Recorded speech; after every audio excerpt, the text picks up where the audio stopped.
नमस्कार दोस्तों, आज मैं आपको वैशाख अमावस्या पर गीता के 7वें अध्याय की कथा सुनाने जा रही हूँ। प्रेम से बोले कृष्ण भगवान की जय हो, माधव भगवान की जय हो।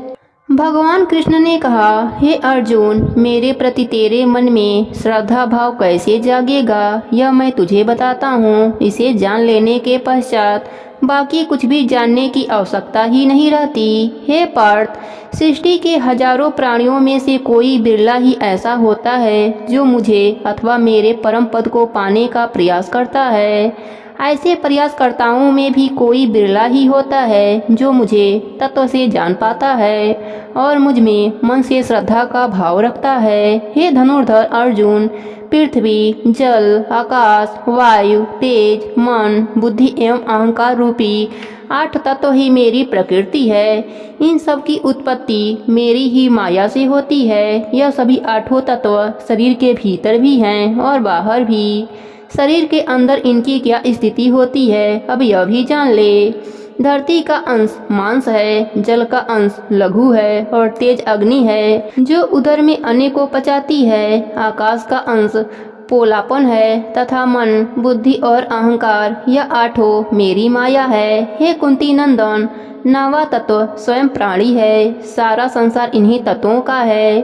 84 लाख योनियां भी इन्हीं की बनाई हुई है। अब यह भी सुन कि मैं कैसा हूँ और कौन हूँ। सारी सृष्टि मेरी ही माया से उत्पन्न है। मेरे ही द्वारा यह सब उत्पन्न हुए हैं। मैं ही पालनहार हूँ और मैं ही संहार करता हूँ। मैं सबसे अलग हूँ, लेकिन मुझसे अलग कुछ भी नहीं है। हर प्राणी मुझसे इस प्रकार जुड़ा हुआ है जिस प्रकार मोती माला में पिरोए होते हैं, अर्थात सृष्टिगत जितने भी प्राणी हैं उनमें मेरा ही अंश विद्यमान है। हे अर्जुन, जल में मैं रस तत्व हूँ तथा चंद्रमा व सूर्य में प्रकाश तत्व हूँ। वेदों में मेरी महिमा रूपी अमृत है। आकाश में शब्दमय हूँ, पुरुषों में पुरुष तत्वमय हूँ, पृथ्वी पर पवित्र गंध तत्वमय हूँ, अग्नि का तेज तत्वमय हूँ और सभी प्राणियों का जीवन भी मैं ही हूँ, अर्थात जीवित प्राणी का आधार तत्व श्वास मैं ही हूँ तथा तपस्वियों का तप भी मैं ही हूँ।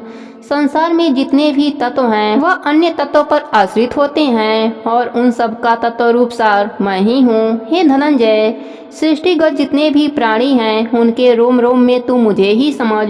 तेजस्वियों का तेज, बलवानों का बल और बुद्धिमानों की बुद्धि मुझसे ही है। प्राणियों द्वारा शास्त्रानुकूल किए जाने वाला शुभ कार्य भी मैं ही हूँ।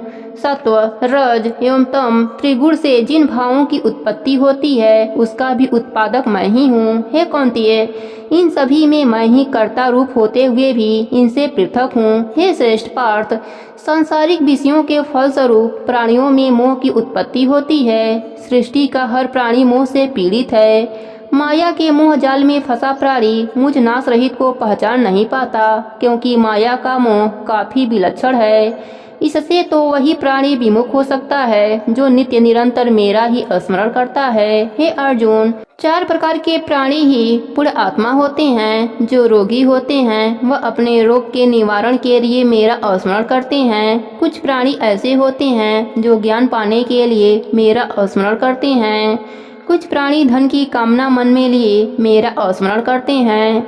कुछ प्राणी पुत्र प्राप्ति के लिए मेरा स्मरण करते हैं। हे पार्थ, जो ज्ञान पाने के लिए मेरा स्मरण भजन करते हैं वही श्रेष्ठ ज्ञानी होते हैं। हे पांडु पुत्र अर्जुन, मैं ज्ञानियों को प्रिय हूँ और ज्ञानी मुझे प्रिय हैं, परंतु जो लोग आरोग्य, धन अथवा पुत्र की कामना लेकर मेरा स्मरण करते हैं उन्हें भी तू बुरा या अज्ञानी न समझ। ऐसे प्राणी भी उदार हृदय वाले और श्रेष्ठ हैं जो मेरी स्मरण करते हैं। लेकिन ज्ञानी मेरी आत्मा है। ज्ञानी तो दृढ़ निश्चय के साथ मेरे चरणों से बंधे हुए हैं। उन्होंने मुझे ही अपना ठाकुर और ईश्वर माना है। हे अर्जुन, कई जन्मों की साधना के बाद उनकी बुद्धि निर्मल होती है, तभी वे मुझे पहचानने योग्य बुद्धि एवं ज्ञान प्राप्त करते हैं। वह ज्ञान कैसा है अब उसे सुन। जो ज्ञानी मुझे वासुदेव समझते हैं वह महंत कहलाते हैं, परंतु ऐसे ज्ञानी संसार में दुर्लभ हैं जो मुझे त्याग कर देवताओं की उपासना करते हैं। उनका ज्ञान केवल कामना तक ही सीमित है। वे कामना की पूर्ति के लिए ही देवताओं की उपासना करते हैं। जिस देवता की वे उपासना करते हैं उस देवता के प्रति उनकी श्रद्धा को मैं ही ढीठ करता हूँ और मैं ही उस देवता में समाकर प्राणी की कामना पूरी करता हूँ। देवता द्वारा दिया गया वर नित्य अविनाशी है। जो प्राणी जिस देवता को पूजते हैं वे उसी देवता के लोक को प्राप्त होते हैं, लेकिन मेरे भक्त परमानंद अविनाशी पद को प्राप्त होते हैं। हे अर्जुन, मैं एकांती और अविनाशी हूँ। मैं किसी से प्रकट नहीं हुआ, मैं अजन्मा हूँ, किंतु बुद्धिहीन प्राणी मुझे भी जन्मा अर्थात किसी से प्रकट हुआ समझते हैं।